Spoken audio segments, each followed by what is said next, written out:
আসসালামু আলাইকুম প্রিয় দর্শক, একটা খুবই কৌতুককর প্রশ্ন আপনাকে করতে চাই। খুবই কৌতুককর, মানে এটা শুনলে আপনি রেগে যেতে পারেন, আপনি হেসে ফেলতে পারেন। সেই প্রশ্নটা হলো, দেশে কি এই মুহূর্তে জ্বালানি সংকট আছে? আপনি বলবেন, ভাই তোমার কি চোখ নাই? তুমি কি দেখতে পাচ্ছ না আছে কি না? হ্যাঁ, আমি দেখতে পাচ্ছি, আপনিও দেখতে পাচ্ছেন। আপনি যদি কখনো তেজগাঁওয়ে যে প্রধানমন্ত্রীর কার্যালয় আছে তার সামনে দিয়ে আসেন, তাহলে দেখবেন প্রধানমন্ত্রীর কার্যালয় থেকে প্রায় 200 গজ দূরে একটা পেট্রোল পাম্প আছে ট্রাস্টের। এখান থেকে শুরু করে প্রায় 1.5 কিলোমিটার পর্যন্ত লম্বা একটা লাইন আছে। প্রধানমন্ত্রী যদি এই অফিসে যান, যতবার যাবেন ততবার এখানে সামনে এই লাইনটা দেখতে পারবেন। মোটরসাইকেলের লাইন, প্রাইভেট কারের লাইন আছে। এই লাইনগুলি কেন? জ্বালানি তেল নেওয়ার জন্যই তো লাইন। যদি এই লাইনগুলি কি আগে ছিল? আগে ছিল না। তাহলে জ্বালানি সংকট যে আছে এই প্রশ্ন করাটাই এক ধরনের মূর্খতা, এবং এই মূর্খতা আমি করেছি শুরুতে। কিন্তু প্রশ্নটা কেন করলাম এই কারণে, আপনি জ্বালানি মন্ত্রী অথবা জ্বালানি মন্ত্রণালয়ের সংশ্লিষ্ট যে কোনো ব্যক্তি অথবা সরকারের কোনো ব্যক্তিকে যদি জিজ্ঞাসা করেন, তারা বলবে দেশে জ্বালানির কোনো সংকট নেই। তাহলে জ্বালানি সংকট যদি না থাকে, তাহলে এই লাইনটা কি সরকারকে বিব্রত করার জন্য, অথবা এখান দিয়ে যে সমস্ত মানুষ যাতায়াত করে তাদেরকে মানসিক পীড়ন দেওয়ার জন্য? কেন? এটা কি কৌতুক? এই প্রশ্নের জবাব কে দেবে? প্রশ্ন করলে বলবেন কি আপনারা, এটা একটা মানসিকতা। মানে জ্বালানি সংকট হতে পারে এটা চিন্তা করে সবাই যার যার যানবাহনের, সেটা মোটরসাইকেলই হোক বা প্রাইভেট গাড়ি হোক, তার যে ফুয়েল ট্যাঙ্ক আছে সেই ট্যাঙ্কটা সবসময় পূর্ণ করে রাখতে চান। আমি কিন্তু এই কথাকে অস্বীকার করি না, ঘটনা সত্য।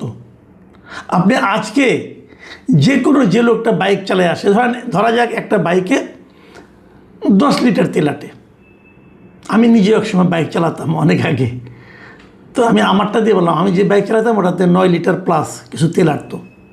তো আমি কি করতাম, আমি একবার তেল ভরতাম, ভরে প্রায় 10-12 দিন আমার ওই তেলে চলে যেত। আমি 10-12 দিন আর তেলের কথা চিন্তা করতাম না।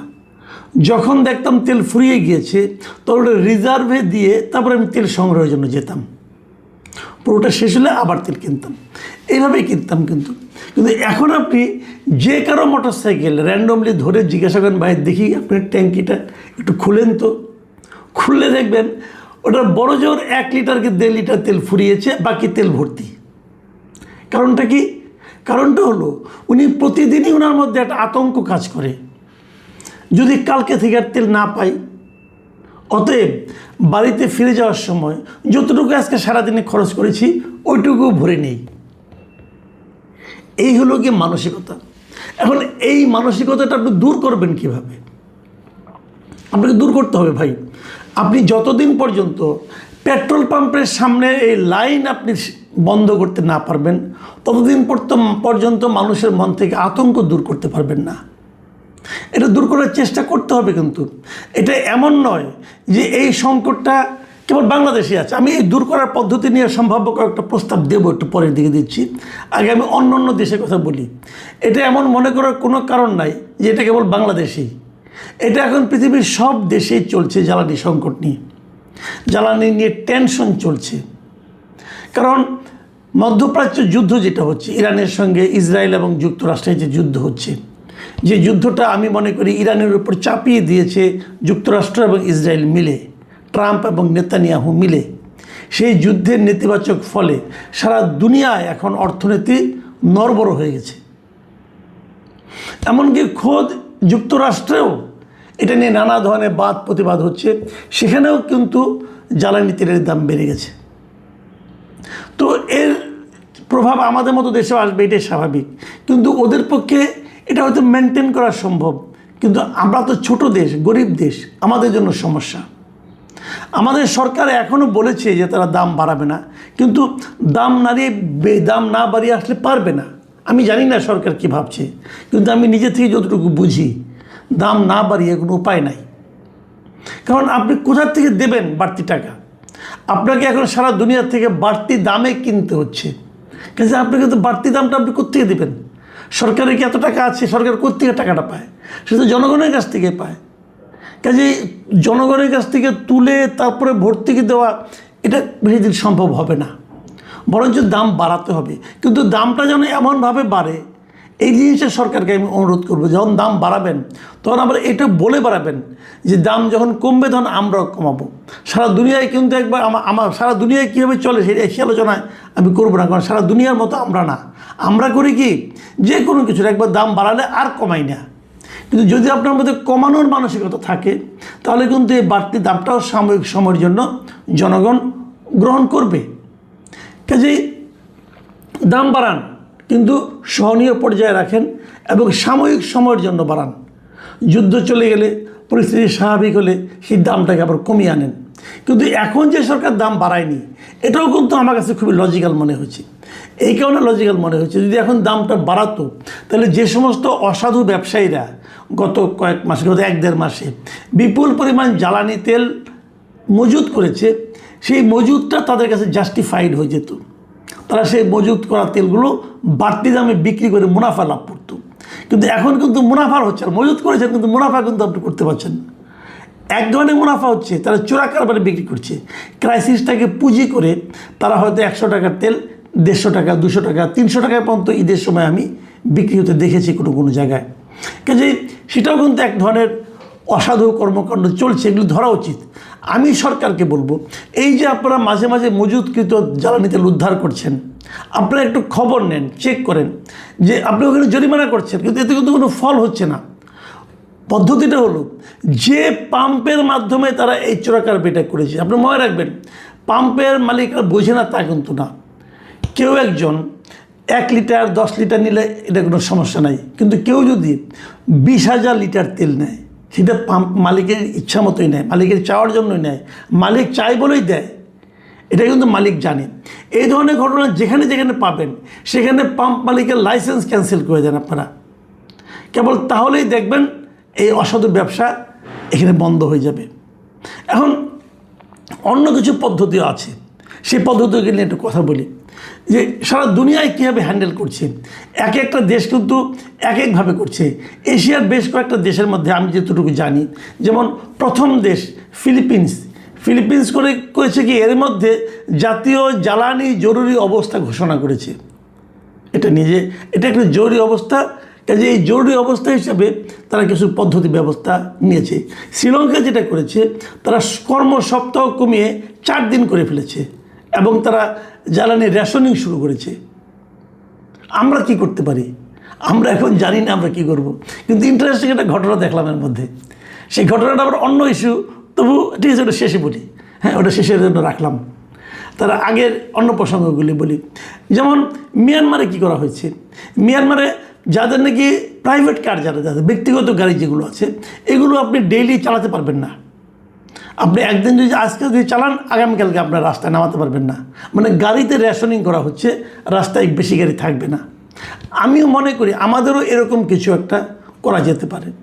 যেমন ধরেন আমি যে প্রস্তাবকে যেটা দিয়ে যাচ্ছি, যেমন অড ইভেন নাম্বারের গাড়িগুলির ব্যাপারে আপনি একটা সিস্টেম ক্রিয়েট করতে পারেন।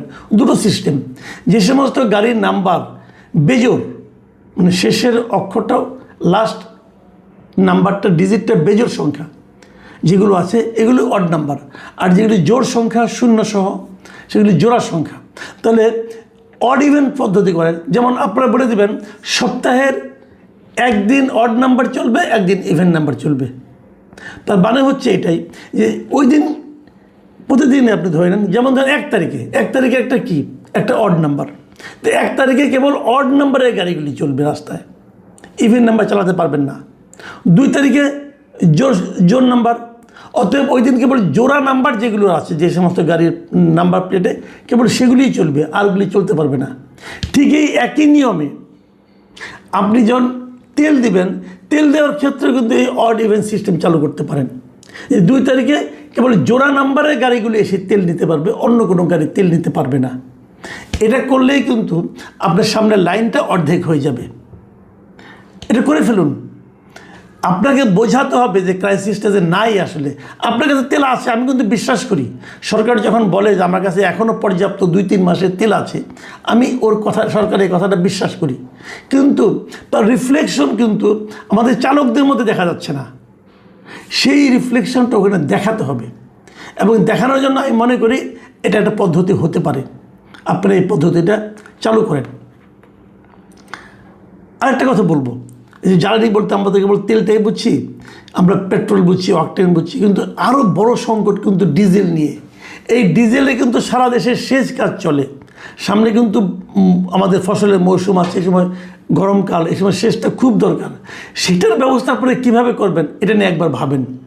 আমাদের নৌকাগুলো চলে এই ট্রলারের মাধ্যমে চলে, সেখানেও ডিজেল লাগে। ডিজেলের এই ক্রাইসিস সরকারের জন্য এখনই মাথায় নিয়ে ব্যবস্থা নিতে হবে কীভাবে সমাধান করবেন। আরেকটা সমস্যা হলো, বড় সমস্যা, সেটা হলো যে বিদ্যুতের ব্যবস্থা কী। বিদ্যুতের লোডশেডিং কিন্তু চরম আকার ধারণ করেছে। আমি আজকে মালয়েশিয়ার থেকে একজন প্রবাসীর ফোন পেয়েছি, ভদ্রলোকের নাম শিমুল। ওনার বাড়ি যশোরের মনিরামপুরে, উনি মালয়েশিয়া থাকেন। সেখান থেকে আমাকে আজকেই ফোন করেছিলেন, এবং উনি মানে এমন একটা সমস্যার কথা বললেন, আপনাদেরকে বলি। উনি বললেন যে ওনার মেয়ে এবারে এসএসসি পরীক্ষা দেবে, 21শে এপ্রিল থেকে শুরু হবে, মানে আর 1 সপ্তাহ আছে, 1 সপ্তাহেরও কম।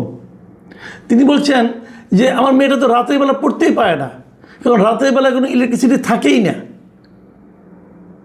গ্রামে কিন্তু রাতে ইলেকট্রিসিটি থাকে না। ওই 2-3 ঘন্টা কারেন্ট থাকবে না, 2-3 ঘন্টা পর একবার কারেন্ট আসে, 10 মিনিট 15 মিনিট থাকে, আবার চলে যায়। ওই সময় যে আমি ব্যাটারি চালিত যে এইগুলো আছে, মানে আপনার ল্যাম্পগুলো আছে, এগুলো চার্জ দিব, সেই চার্জটা পর্যন্ত দেওয়ার সময় পাওয়া যায় না। যদি 21 তারিখে এসএসসি পরীক্ষা হয়, তাহলে এখানেই তো একটা বৈষম্য হয়ে যাচ্ছে। গ্রামের ছেলে মেয়ে যারা আছে তারা কিন্তু পড়াশোনা করতে পারবে না। তো তাদেরকে আপনারা আর কত পিছিয়ে